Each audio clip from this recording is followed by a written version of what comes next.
Exegese é uma das matérias que a gente estuda no seminário e que é de grande utilidade para o nosso ministério.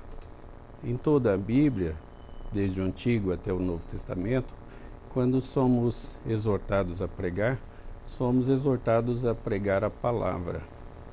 E a Bíblia nos diz que cabe ao dispenseiro ser achado fiel. Nesse sentido, cabe a nós pregar a palavra tal qual ela é, considerando a sua mensagem, considerando o seu propósito, considerando o seu destinatário e considerando também a aplicação para os nossos dias, posto que a Bíblia foi escrita há muitos séculos e gerações já passaram e nós precisamos levar em conta a sua aplicação para o povo nos dias de hoje, posto ser uma mensagem atual. A Bíblia é sempre atual, sempre de valor. Deus não se esqueceu de nada. A Bíblia é completa, a Bíblia é perfeita e a Bíblia é inerrante. Que se nos ativermos ao ensino do texto, nós seremos achados fiéis. Agora, o termo exegese significa extrair o sentido do texto, entender o sentido do texto e expor o sentido do texto. Então, levando em conta esses aspectos, há muitas passagens bíblicas de grande valor, que nem sempre são entendidas corretamente. Me lembro de algumas delas. No Salmo 37, no verso 25, nós lemos a declaração do salmista de que foi moço e agora ele era velho, mas nunca tinha visto o justo desamparado e nem a sua descendência mendigar o pão. A partir daí, muita gente ensina que os verdadeiros crentes não passam necessidades, não são pobres de fato, com base nesse texto.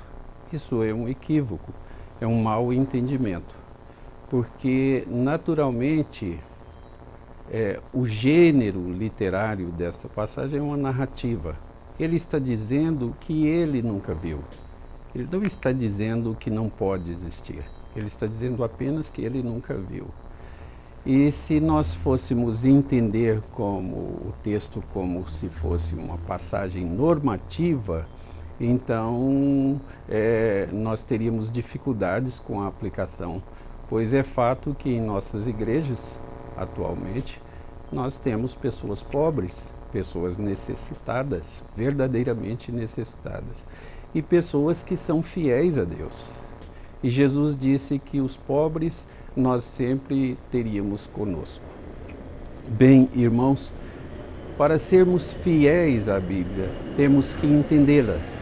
E aqui entra o valor desta ferramenta chamada de exegese.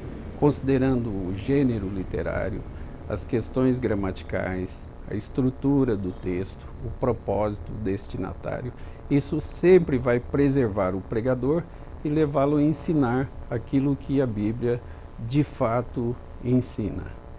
Tenho visto também algumas escolas dominicais cujo moto é conheçamos e prossigamos em conhecer a Deus. Esta é uma passagem que está no livro de Oséias, no capítulo de número 6, no verso de número 3. O problema é que essa não é uma declaração verdadeira daquele povo. Novamente está fazendo uma citação, um discurso direto do que aquele povo dizia. Mas se olharmos o título da sessão, conversão insincera. Ou seja, aquele povo estava com o propósito de fingir uma conversão e assim enganar a Deus para ser abençoado, como se isso fosse possível. Portanto, não é um texto adequado para a escola dominical, como moto de escola dominical. Lembro-me ainda de uma outra passagem no livro de Isaías, no capítulo 41, no verso de número 6, que diz: um ao outro ajudou e ao seu próximo disse: "Sê forte". O problema é que quem disse isso foi um fazedor de imagem que disse ao outro fazedor de imagem. E se eu pegar este texto isoladamente para moto da sociedade varonil ou coisa parecida, eu corro o risco de ensinar o que a Bíblia não está ensinando. É como se eu dissesse a um fazedor de imagem para ajudar o outro fazedor de imagem. Então, esse texto tem que ser considerado e precisa ser entendido dentro do seu contexto. Eu tenho que saber onde a passagem começa, onde ela termina e qual o ensinamento dela. Ele não serve, portanto, o texto como moto de varonil ou como moto de escola dominical, e ele tem que ser pregado dentro do seu contexto próprio.